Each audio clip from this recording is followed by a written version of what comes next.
স্টুডেন্টসরা আসছে তাদেরকেও কোচিং দেওয়ার চেষ্টা করেন, ইন্সপায়ার করার চেষ্টা করেন আরও ভালো করে কেমন করে এই ইঞ্জিনিয়ার তৈরি করা যায়। ওদের খুব ইচ্ছা আছে, কিন্তু নানান রকমের পরিস্থিতি থাকে সমাজে। সবসময় তো আর প্রফেসররা কিছু করতে পারেন না, যারা মেইন অ্যাডমিনিস্ট্রেটর তাদের উপর অনেক নির্ভর করেন। আমরা এই যে ধর্ম নিয়ে আলোচনা করব, ধর্ম কি এবং কেন, এটা খুবই প্রাসঙ্গিক। যেমন বর্তমানে আপনারা শুনতে অবাক হবেন, মহাভারতের যুগেও এটা নিয়ে কনফিউশন ছিল, ধর্মটা আসলে কি। তো সেইটাই আমরা আলোচনা করব। আমি ডক্টর অসীম কুমার বোস এবং স্বামী জ্ঞানলোকানন্দ, ডক্টর সোমনাথ ভট্টাচার্য, এদের সকলকে শুভেচ্ছা জানাই এই কাজের জন্যে। আর এই মূল বক্তব্যে আমি দেখছি এখানে ওনার যখন প্রচন্ড মেমোরি আছে, আমার অতটা নেই, লিখে লিখে দিয়েছি। সেই জন্য ধর্মরাজ যুধিষ্ঠির তিনি জিজ্ঞেস করছেন দেবব্রত ভীষ্মকে, কি জিজ্ঞেস করছেন? কো অয়ম ধর্ম, সে কোন যুগে?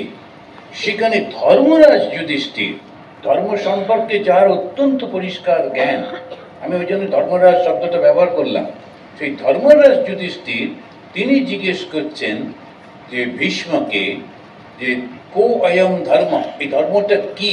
কুতো ধর্ম, কেন এই ধর্ম, কিসের জন্য আমরা ধর্ম পালন করি, এইটা প্রশ্ন করছেন। তার উত্তরে ভীষ্ম অত্যন্ত সুন্দর করে বলছেন যে ধর্ম কি? সদাচার, এটাই হচ্ছে ধর্ম। তারপরে বলছেন স্মৃতি বেদা ত্রিবিধা ধর্ম লক্ষণা, সদ আচরণ করা, সেই সঙ্গে সঙ্গে সেটা আসবে কোত্থেকে, বুঝবো কি করে কোনটা সৎ আচরণ কোনটা নয়?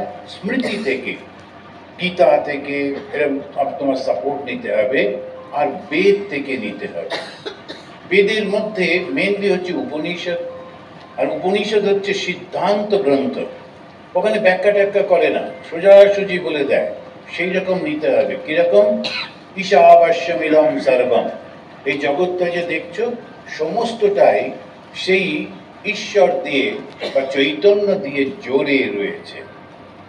ব্যাখ্যাটা অন্যরা করবে, ওরা করে না, কেননা এটাই সত্য, গ্রহণ করো বা না করো, মানো বা না মানো। এবং স্মৃতি যেগুলি, সেগুলিও তো বলছে কেমন আমরা করব। তো 16 চ্যাপ্টার ভগবদ গীতাতে প্রথম 3টে শ্লোকে 26টা সুন্দর সুন্দর কথা বলছেন, গুণের কথা বলছেন, যে গুণগুলি পালন করলে মানুষ দেবতা হয়ে যায়। তো এইগুলিতে হচ্ছে ধর্ম। তারপরে একটা অদ্ভুত কথা বললেন, তারপরে বলছেন অর্থম চতুর্থম, এখানে বলতে গিয়ে বলছেন যে সদাচার স্মৃতি বেদ ত্রিবিধা ধর্মলক্ষণম চতুর্থম অর্থম ইত্যাহু কবয়ো ধর্মলক্ষণ। কবিরা বা অন্য যারা আত্মজ্ঞানী ব্যক্তিরা, তারা কিন্তু অর্থটাকেও ধর্ম বলছেন।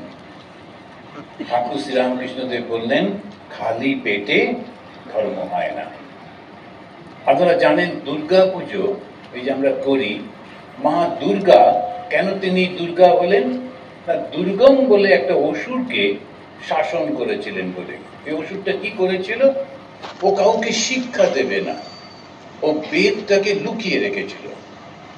বেদ লুকিয়ে রাখা মানে আমাদের এরকম ভাবেই তো আমরা বক্তব্য রাখি, বেদ লুকিয়ে রেখেছিল। বেদ লুকিয়ে রাখা মানে কাউকে পড়তে টড়তে দেবে না, আর এইরকম ভাবে সব কিছুকে বন্ধ করে। আর মানুষ যদি পড়াশুনো না করে, তখন সে পশুর মতো হয়ে যায়। শুধু ঘুম থেকে উঠলো, খানিকটা খাবার খেলো, মারামারি করলো, বন্ধুত্ব করলো, ঘুমোলো, আবার এই চললো। কিন্তু তা তো নয়, সেই জন্য শিক্ষাটা দরকার। এই শিক্ষাটা বন্ধ করে দিলে মানুষ একেবারে পশু হয়ে যায়।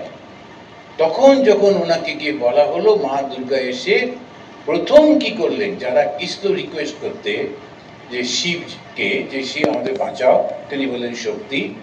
মা কি করলেন? প্রথমত খেতে দিলেন। সেজন্যে 14 অন্ন, যে শাক, শাকম্বরী নাম হলো, তাদেরকে নানা রকমের কি জন্য 14টা শাক।